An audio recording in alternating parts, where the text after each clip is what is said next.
Well, some of you out there have seen this tire before, and once again, it's going flat. It's time to fix this thing once and for all. We're going to permanently fix this flat tire with a $1 pool noodle from the Dollar Tree. First things first, this will work easily because this type of wheel has a two-piece bolt-together hub. Let's get this thing apart and get the tire off. With the hub unbolted, all we need to do is remove the inner tube. With the tube out, we measure the pool noodle and cut it to size.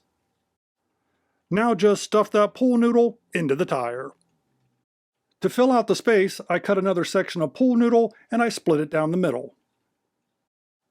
Now we just stuff this inside the tire, cutting off any excess. The pool noodle is all stuffed inside that tire, and it's time to put the hub back together.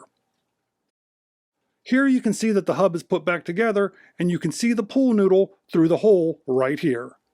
This thing is now rock solid, yet it still bounces and should work perfectly.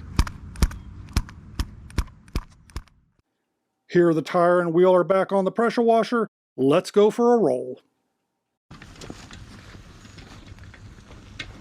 And that's it. I hope the video gave you an idea of how you can make an easy do-it-yourself run-flat tire.